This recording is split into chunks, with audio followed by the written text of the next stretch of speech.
It's April 5th, and we've taken 3 or 4 days off. We went to the beach. We ran some catfish lines. Here's some pictures of that. How many fish is it? 10. And then there's a video coming of that too. But ran some lines on the river and just slept in. Took a couple of days off. The weather past 3 or 4 days has been pretty nasty and windy, rain. Pressure's been awful, but this morning it's 43 degrees, sunny. Just a perfect morning. We've been waiting on it. We finally got it, so today should be pretty decent, hopefully. So we're gonna go in here and get where we think they should be at, and if they are there, good. If they're not, we'll move and get towards them. But regardless, we're gonna get in here and see if we can't get on one. And it's just me this morning. Grayson's with me, but Will's still just on his vacation. He'll be back today. We had planned to kind of meet up together up there, but with the weather getting bad and everything, we just decided to stay where we were at for the time being. But I think he's going in the morning, so hopefully he gets on one. But anyways, Will be back today, and we'll be hunting again tomorrow with Will. So we're gonna get in here and see what we can do.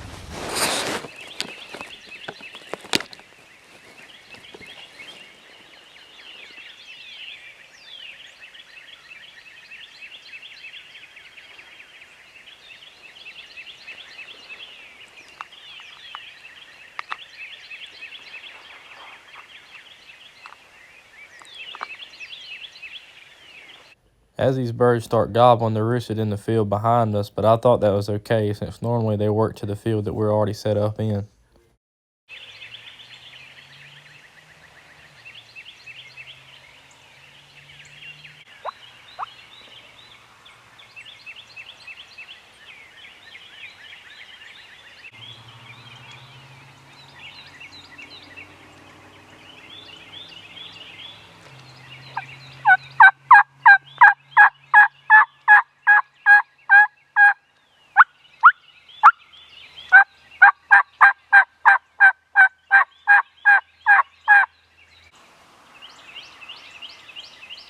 These birds fly down and eventually just go quiet. We get in the woods in between the two fields, and there's a ditch running parallel to the fields, so the only way these birds can get from field to field is through this road. But of course, never heard of Gobbler. Alrighty, so about 8 o'clock now, or really 8:30, and the bird we was on, he pitched down and went directly away from us and got into a field we can't hunt. And he eventually crossed over into some short pines, had some hens with him, but I don't know. He wasn't as hot as I would have thought they would have been this morning. He probably gobbled 10 times, so I don't know. Weather's nice, so we're gonna get a bite to eat. We're gonna come back in a minute or not come back to eat in a minute, but go back to where we were hunting at and see if we can find a turkey that's willing to work with us.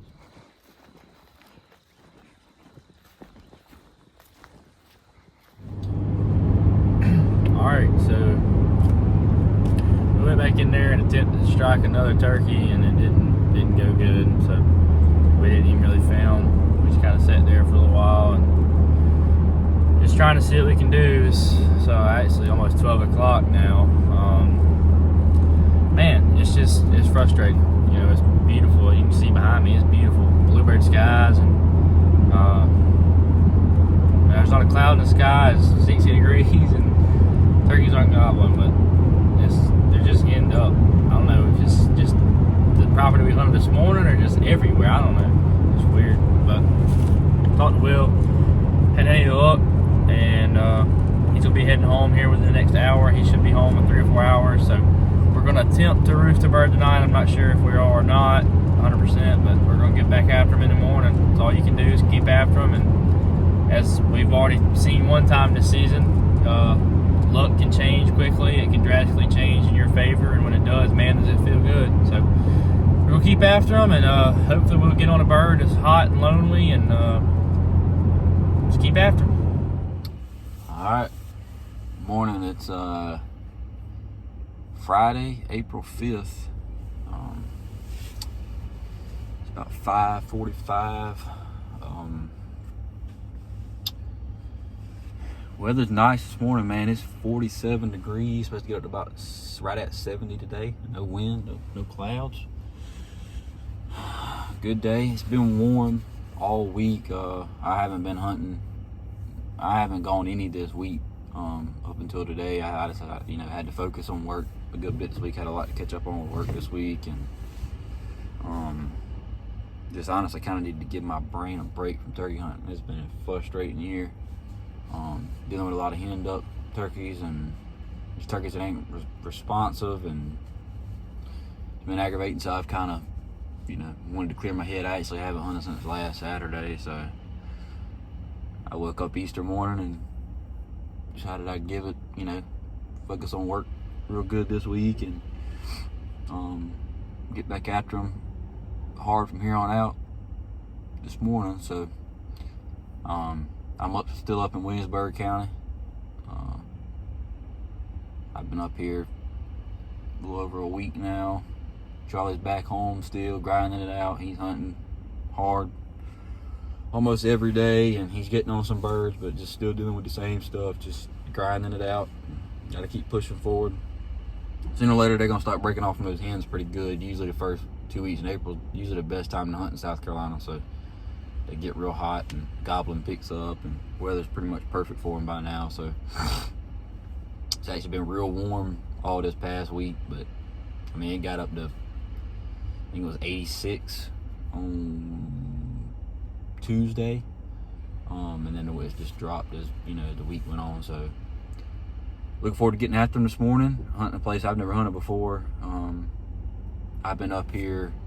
This is where my girlfriend's from, so I've been up here hunting some land where we get to hunt, and I hunted that land this past weekend and didn't mess with them this week. And my buddy Holden, who's from up in this area near Andrews,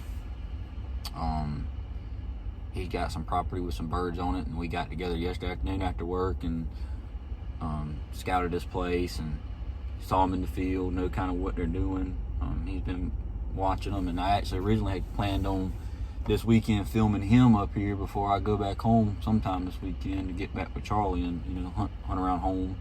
I'll probably come back up here in a couple weeks and hunt some more before the season goes out. A lot of turkeys in this area, but anyways, I went with Holden yesterday afternoon and had originally planned on filming him. And when I got there and we talked about it, he said, "Man, I want you to shoot. I want you to carry the gun." He said, "No, you hand me the camera, I'll video it for you." So I'm honored to get a chance to shoot on someone else's property that I originally planned on filming them get one on their own property. So it's nice he's let me, go with him this morning and take the gun. And we scouted some yesterday afternoon and got a good idea where they're roosting at. So we're gonna try to get into them, get in there real close, on the edge of this field at dark and try to make something happen. And hopefully the plan comes together. I'm about to pull out from the house now and got about a 10-minute drive to meet up with him at his house and head out to his land, and looking forward to it. It's been a long week not getting a turkey hunt, but I think it was good for the mind. Time to get out there hard again, and hopefully it goes in our favor. If not, I'll continue to love the bird just as much and stay after them and just continue to thank the Lord for allowing us to have this opportunity. So before I get on the road and get out there, I'm gonna start with a prayer. Lord Heavenly Father, I just thank you for once again waking me up into your beautiful world for another day of life. Just ask that you keep me safe and keep holding safe, and just allow us to enjoy watching nature come alive this morning, and know that if it wasn't for you, none of this would be possible whatsoever.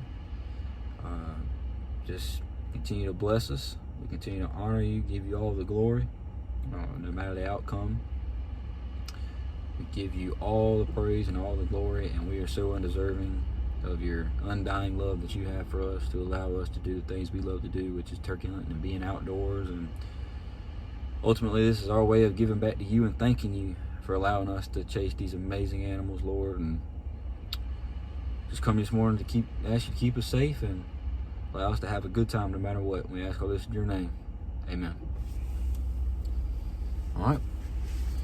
Well, it's time to get on the road and get after them. Lord willing, we'll have a turkey on the ground here in a few hours. There was a couple of hens pitched down in the field with Will and Holden, but other than that, not much luck. Unfortunately, these hens didn't have any longbeards with them.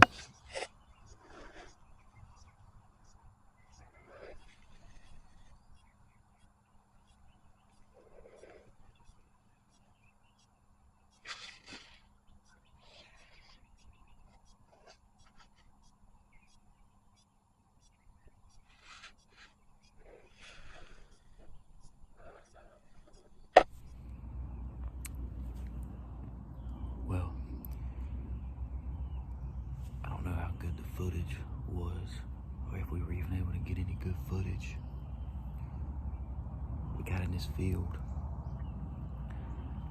There's another field back over here, back behind me, and the birds were out here in front of us. Probably they were roosted. We can see across this field probably 80 yards across it, and the birds were another, I don't know, 100 yards in there. And the birds we got on, I think Holden didn't hear it. I heard it when gobbled one time in the limb, on the limb, and we watched, I think, 5 or 6 hens pitch down. Holden's going around the other side of the field to see if he sees them. Gobbler must have worked around this field behind us with them. All right, well, just to give a quick little update. Been after him pretty hard this morning. It is 11 o'clock. Holden had to go take care of some stuff, so I've kind of been stayed in the area and bounced around some property up here that I get to hunt. And this ain't even gobbling, man. Ain't acting right. Bottom line, that's the best way I know how to put it.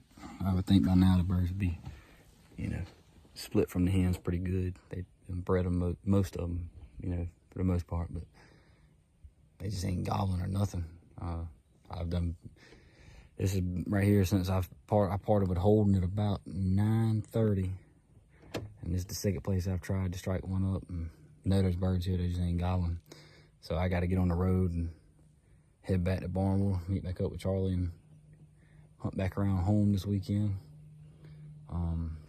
So I'm about to do, about to get in the truck and get my stuff packed up and hit the road and head back home. Got about a 2.5 hour drive, so might get on them some this afternoon. If not, definitely be on them all day tomorrow and all day Sunday. So we'll get back at y'all then when we meet up.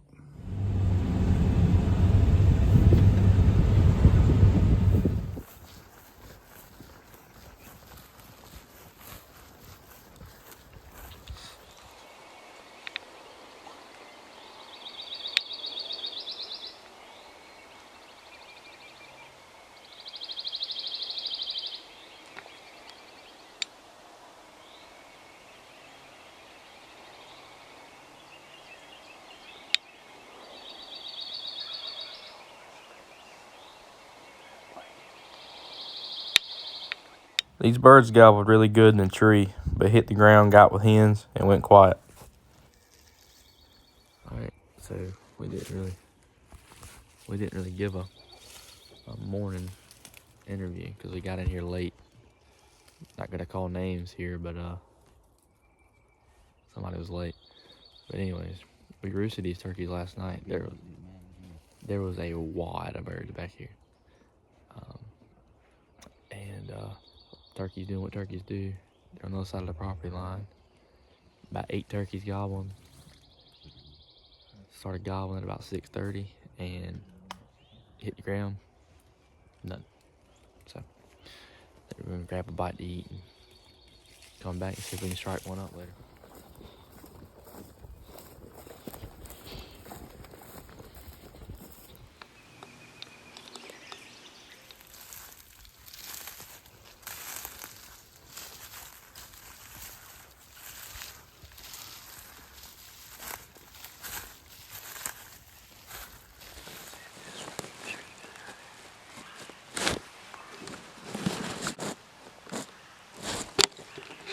That's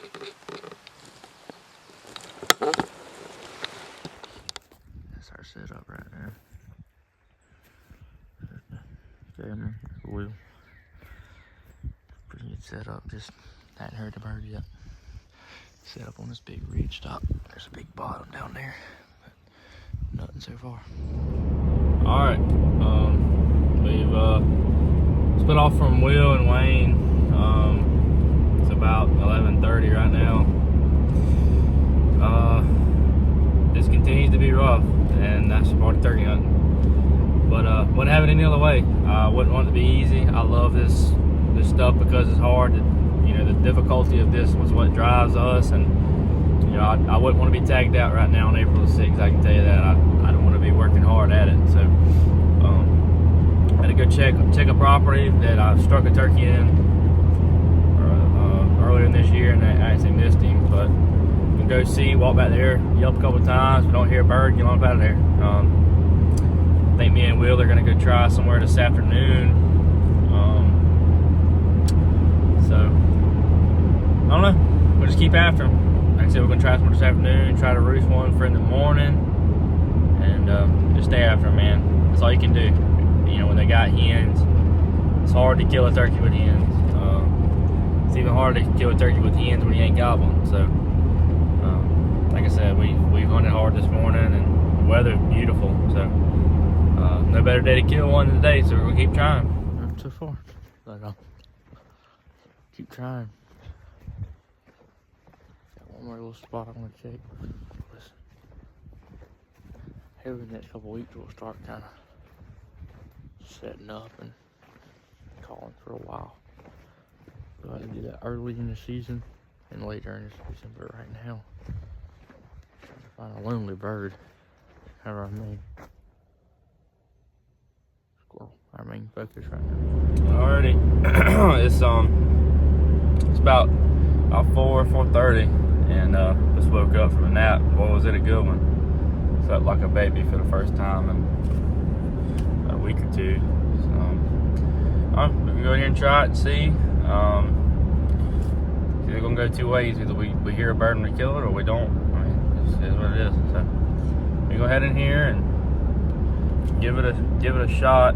I'll kind of go back to where they were roosted at this morning, and hopefully we can strike one and get one to come to it.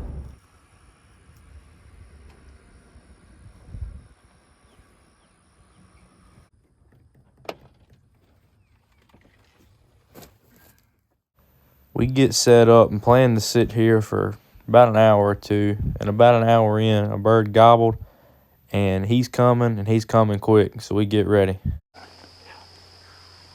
That bird is hot. You video? Oh, yeah.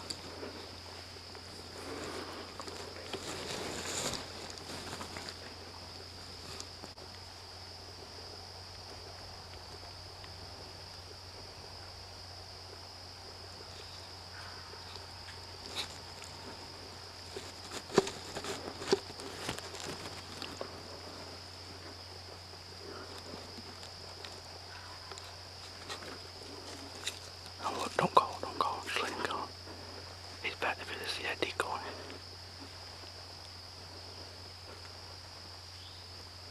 don't know if you can see it. You should, he's that road.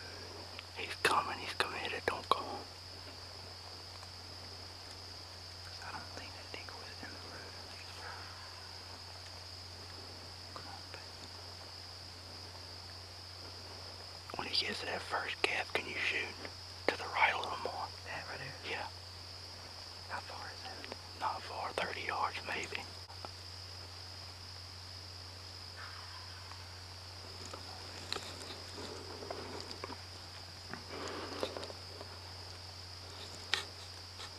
I think it's pretty funny to point out how bad my turkey fever is. Just look at how bad the camera's shaking.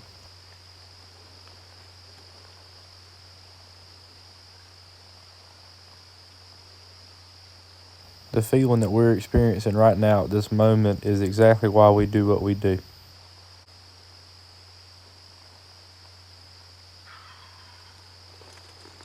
in that road. Make sure the camera's covered up good. He's right there.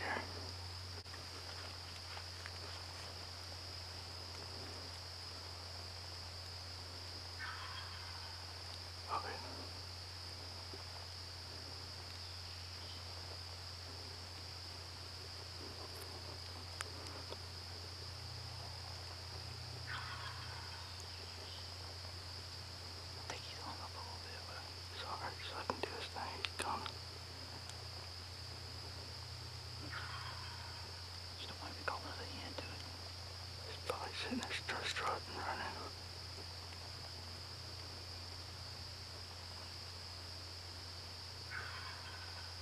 He's moving to the left. He's coming.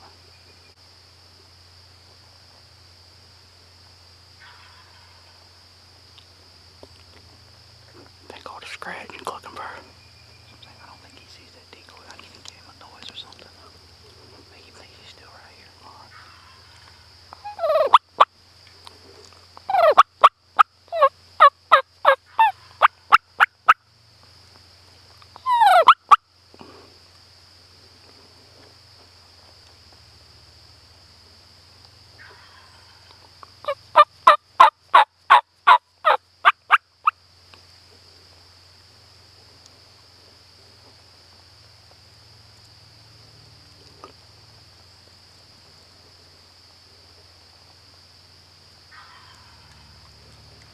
He's more left, isn't he? No, he's still in the same spot.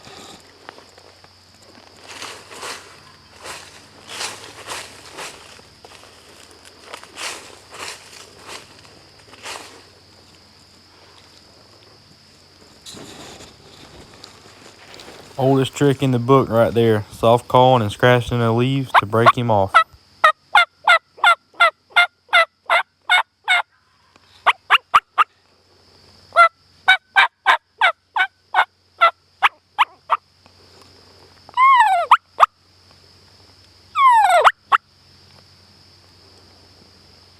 In this situation, he was already sold and committed, but once he got hung up, we decided we'd had to call to him, and we got quiet again because at this point we knew he was sold, committed. He was quiet, which meant he was coming.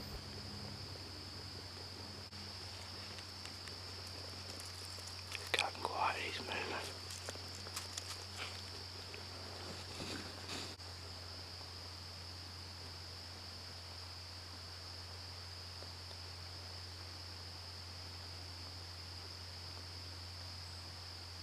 Just drawn right there.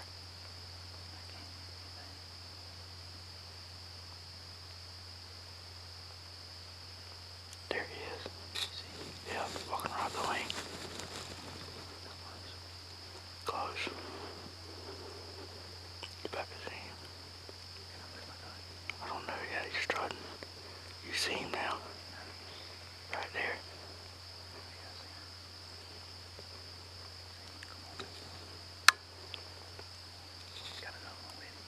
Alright.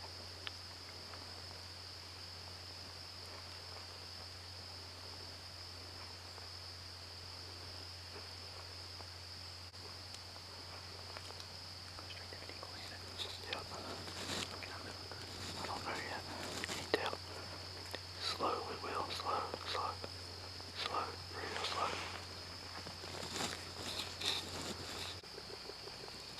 Kill him whenever. Oh yeah. Oh yeah.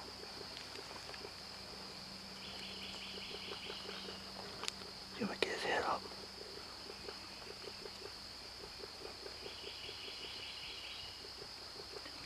Go ahead.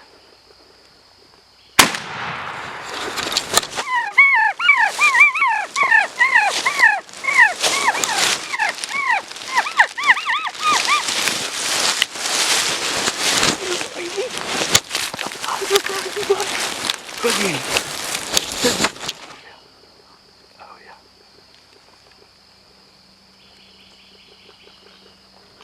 You want to get his head up?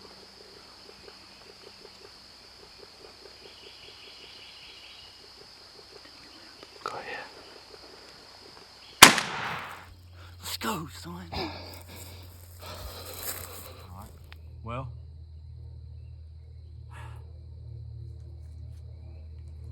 finally got it done.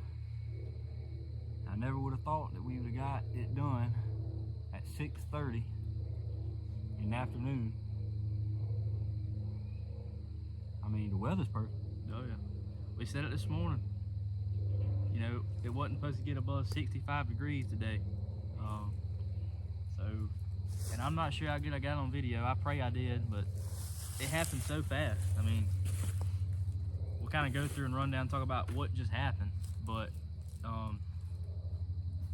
man, we heard these birds this morning and weren't able to get close enough, and they flew down and went dead silent. So we went and grabbed a biscuit, and thanks to good friend Wayne Hutto, I don't think this would have happened without Wayne Hutto. Yeah, I agree.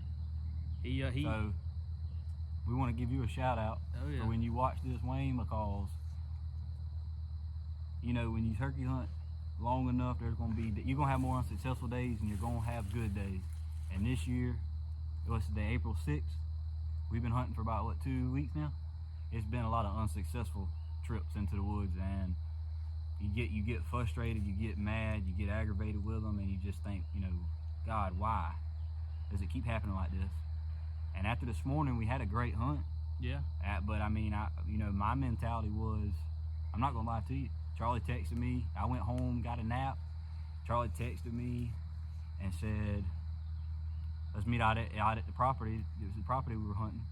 He said, let's meet out there and let's play our cards smart, and let's just try to start hunting about 5 o'clock and hunt till, you know, close to sunset and see what happens. We know where these birds were roosting at, and I've never been one to really get close to a roosting area and hunt in the afternoon. I don't really ever hunt past 2 o'clock, to be honest with you. I've just never had luck in the afternoon. But this year, around the state, I'm seeing people killing turkeys like crazy after 5 o'clock in the afternoon. Yeah. So my mentality was, man, I'm gonna keep sleeping. I don't want to go. But something told me, the good Lord is what told me, get your butt up, go hunting, and something good's gonna happen. And thankfully, my brother, he let me have my finger on the trigger today, and I'm extremely grateful for that. I mean, when we sat down, I would have never thought this was gonna come together like this. Well, see, and we talk about it in our podcast. If you haven't watched those, go check them out. And I think we even mentioned it in some, I'm sure we've mentioned it in some videos, but man, it's about the highs and the lows, and that's kind of become our motto on this channel, honestly. It's showing the high and the low.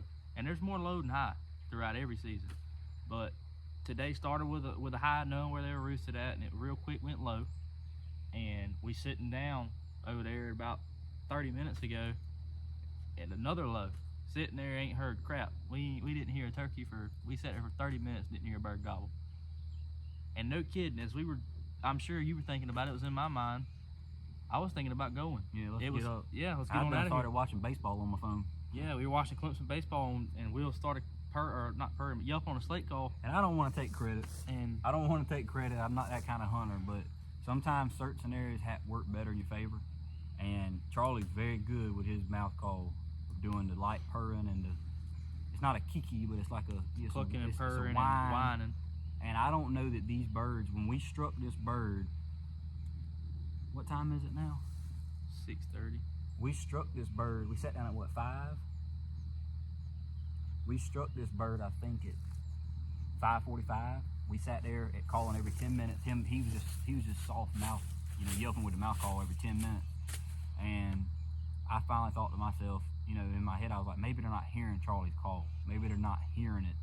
It's a great call, but I don't know if they're hearing it. And the first time I pulled out my old Primo's glass call, my pot, I cut and yelped on it, and as soon as I yelped, one gobbled. Right there.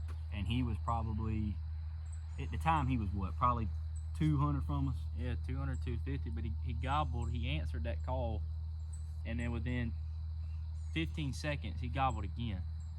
So at that point, we were like, okay, he's heard us, you know, let's not do much. He started gobbling on his own. At this point, we'd only heard this turkey. But then, what, 3 or 4 birds behind this turkey started gobbling. Yeah. The same birds we hunted this morning. Oh, yeah. We got up under them on the roost. And there was a bunch of them in here. And I kept telling Will, you know, I think they're coming, because he was slowly getting louder to the point where we started hearing the rattle in his chest. But at that point, he was kind of hung up. I mean, I wouldn't say he was hung up, but he had slowed down to the point where we started kind of getting concerned that, you know, he was where he was going to want to be and he wasn't going to come any closer. And hunting this property for enough years, you know. We've had our butts whipped a lot more times than we've had this happen. Probably by this bird. We'll get into that in a minute. But, you know, as this bird kind of hung up at this point, we didn't call it to him much, so we knew he knew where we were at, so he didn't want to do too much. And Will said, you know, should we call? And I told you, I said, no, I think he's sold. He's committed. He's coming. I wouldn't bother him. But after about 5 minutes of the turkey gobbling in the same spot, it's the oldest trick in the book. Clucking and purring, whining with a soft yelp like a turkey feeding and scratching the leaves. He gobbled to that, what, 4 or 5 times? Yeah. Then he went silent. He went silent. And that's where the patience part comes in. I actually grabbed him. He went silent, and he was probably at the time about, what, 80 yards from us. And he went silent, and I went to reach for my glass call that was on beside me on the ground. And Charlie actually said, no, don't touch it. I said, hey, I mean, he knows what he's talking about. So as a team, you know, we have to be able to listen to each other when we have the right ideas.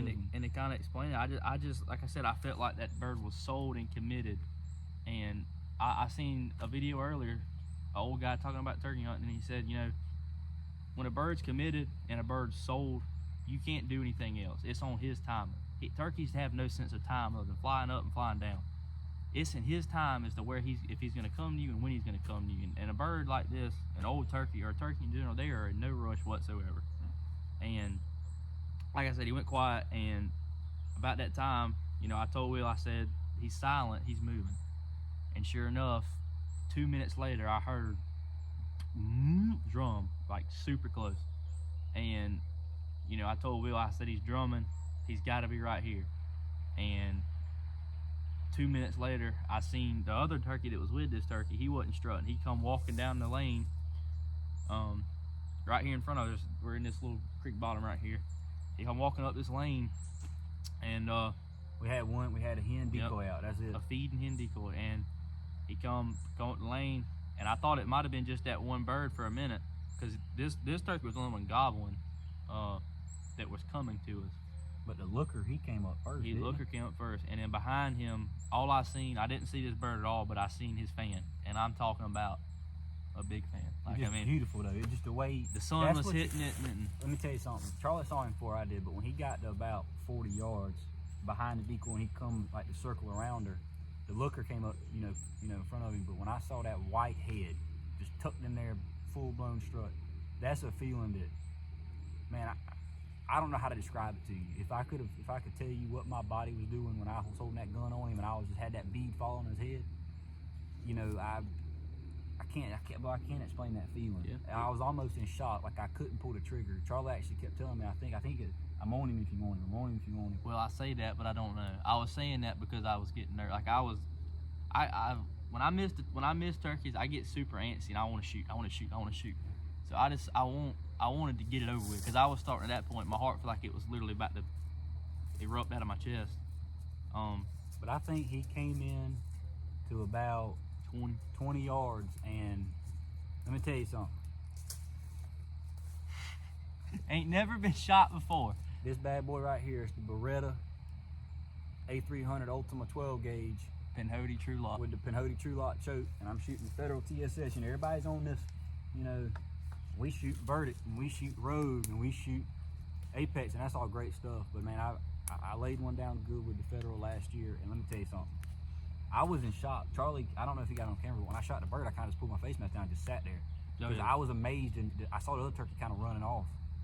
But I saw him just laying there, not moving, and I was more in shock. I was like, he hadn't flinched. Yeah. So I want to give credit to that dang Beretta, man. First time shooting it in the woods, and I think I got a turkey gun of a lifetime now, man. I love that thing. It's dead on, and I just... Well, the coolest part of the hunt, I don't think we got on video, but it was when that bird kind of started working towards us. I look over and Will's got his fist out like that turkey had already been dead. Will looked at me and was, hey man, I had that feeling. Oh yeah, well, you know, when that bird gobbled to us, we kind of had the idea that this was gonna happen. But you never want to kind of assume it was gonna happen, because I can tell you when that bird went quiet, I had my doubt. I mean, I was hoping he was just being quiet and moving, but at the same time, I was thinking to myself, oh crap, he's stuck. He's stuck, or he's seen something. Well, we know on this property, man, it's a special piece of property to us. We've hunted for a long time, and as conservationists, and if I offend some people, I offend some people, but as conservationists and not killers, and by loving these animals and going about them the right way and respecting the way they live their life, I mean, I know for a fact there's probably 6, 7 more gobblers out here, and they'll start kind of getting grouped up and split apart. So, as a conservationist, I know we'll probably get this place about a week and a half, and try to get back in here and kill one more off this property and do it the right way. I wasn't gonna bring this up, but now that we killed a turkey, it's something I definitely want to talk about, because it's getting kind of starting. The sun's on. I don't know if you can tell, the sun's setting behind us. It's a beautiful afternoon. I never thought I would have killed a bird an hour before sundown, but all my birds have been in the morning and midday. But if you get a chance, if you're a turkey hunter and you love turkey hunting, and I mean truly love it, you need to go watch The Colonel and the Fox that Mossy Oak has made. It's a documentary. It's on YouTube.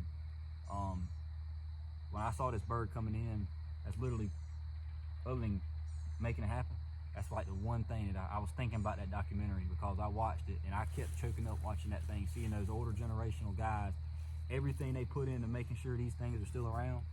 And for those of you that think that they're flourishing and they're thriving, let me tell you something. You need to go look up. You need to look up your statistics on them, because we're losing them in more ways than you can believe. Every single year. And if you watch the documentary, hopefully it'll open some eyes to some hunters out there, and it'll make you realize all the work that those guys put in. They're in their 90s now. The work they put in to make sure we had these birds here today. We need to have more respect for what those guys did. And I saw this bird, and part of me kind of locked up, and I was like, man, I don't even want to kill him. I won't kill him. I just love seeing him come in here and strut. And I was thinking about that documentary, man, because if you're a turkey hunter and you love it, that type of documentary, it'll stick to your heart, man. It'll really hit you and make you realize how lucky we are to be able to chase these birds and even think about having them around. Yeah. Well, and while on the subject, I talked about it in the last episode, but I'm gonna say it again. For the naysayers and the doubters that don't believe in population decline, stop believing it. It makes no sense to me. We're not buttholes, man. We're everyday hunters, but we love it, and we're not trying to be know-it-alls. We want to protect but these, in a way, you need to get your head out your butt. You really need to come into the real world, and this whole realm around. If you tag out because you got a lot of birds, that's great. But we got to get out of this realm of, hey, we coming in here, we're going to tag out. That's all we're going to tag out. We're going to post all of it on social media. That's what we care about. No, care about hunting them the right way with respect and doing what you have to do as a conservationist to keep them around. That's what's more important, not tagging out, filling out all 3 tags on them. It's super important, and I know I've talked about this in the last episode. It's important to know your property and know if you've got 12 longbeards, does killing 2 or 3 hurt? No, it doesn't. But if you've got a property with 3 or 4 birds, kill 1 and be done. We're to that point of turkey hunting where you've got to be smart and play your cards right when it comes to population and managing it. It's all based on different properties. This particular property could probably have another bird killed off of it comfortably. But we've also had properties where we don't even want to take a bird off at all this year because, they're just not there anymore. Yeah, and I'm 18. I haven't hunted my whole life, but I've hunted for 10 years, and I've hunted long enough to know that when I was a little boy, and I speak for Will too, when I was a little boy, there were more turkeys, and you could see more birds in fields than you do now.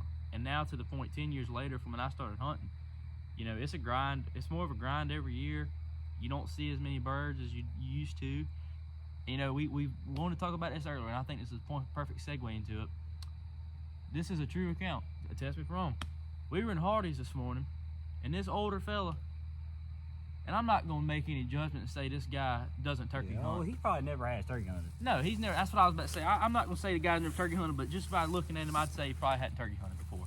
But we were sitting there. He walks up to us and he asked what we, if we had any luck. He assumed that we were turkey hunting, and he said, "Man, I used to always see turkeys on such and such highway going to such and such town, and I said I don't see them no more. What's happening?" He said, "Isn't there some kind of trend or in a decline or something of they're kind of going to be endangered?" And that's eye opening. As people don't even know about turkey hunting can understand it and see. If you drive by 17 fields that you would think there'd be a bird in, and they're not there at all, never. So not ranting or raving, but that's just something that we continuously want to pour into people. We're not taking this bird today because I don't say because it was a team effort. I pulled the trigger, but it was a team effort because we've worked our butts off this year just to get to this point. And we still got weeks to go.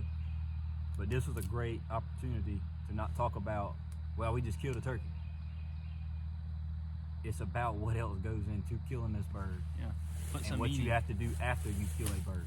Put some meaning into it. But anyways, I think, you know, just kind of talk about the bird a little bit. I mean, he's definitely an older bird. I think here, I'll walk up here and show it close to the camera real quick. this turkey's whooped our butts before.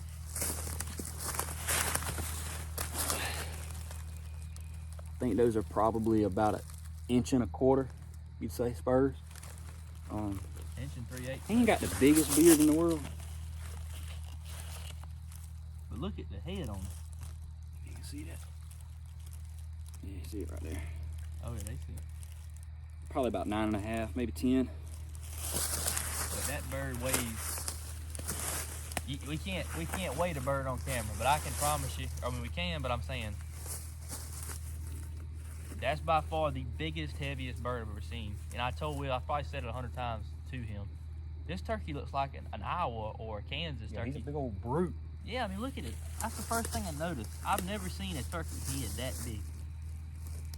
But anywho.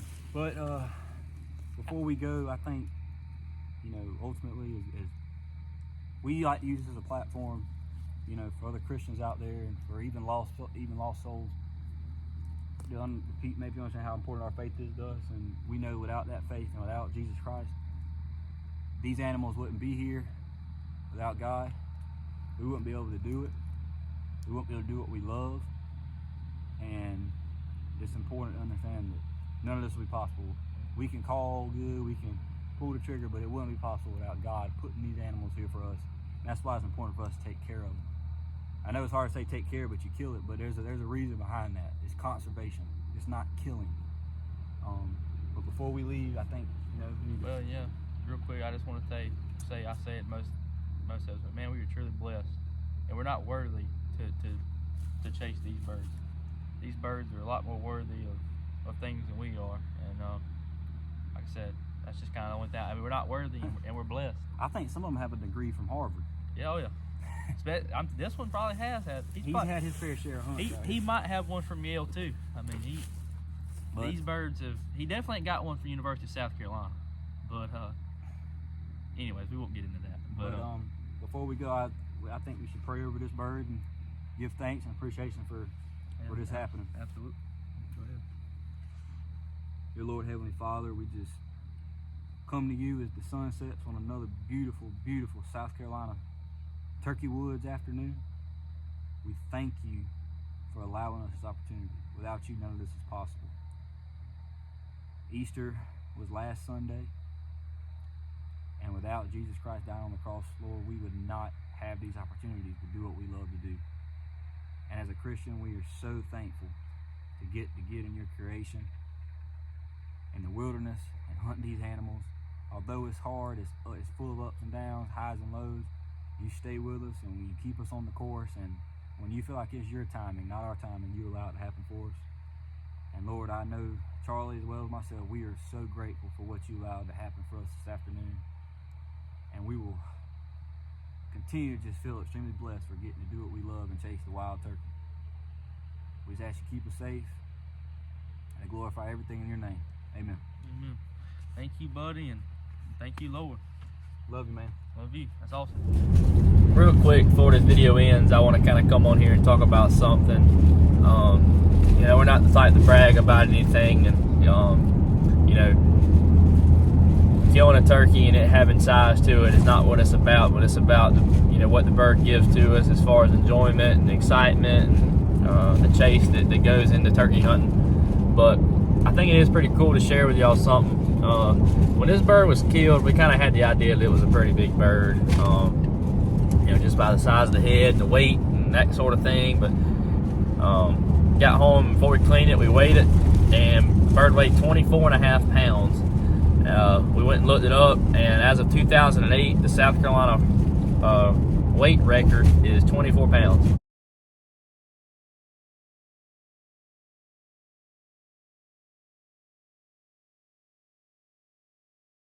So, unofficially, Will has broken the South Carolina state record for weight for a wild turkey, which is, man, that's such a cool thing to say and such a cool accomplishment. But it means nothing, you know, really and truly, other than, you know, kind of sharing it with friends. It's not what it's about. It's not what killing turkeys are about. It's not about the size of the bird. It's just about the enjoyment that it gives to us. So I do think that is pretty cool to share, though. And 24.5 pounds. He's broken the South Carolina state record. The bird actually would have probably scored about top 50, maybe. But you know, like I said, not trying to brag or anything. All credit and glory goes to God, you know, for allowing us to be able to kill the bird, and for him putting the creatures on this earth for us to enjoy. So all credit goes to God, and super proud of Will, and such a cool experience to be able to do that with my brother.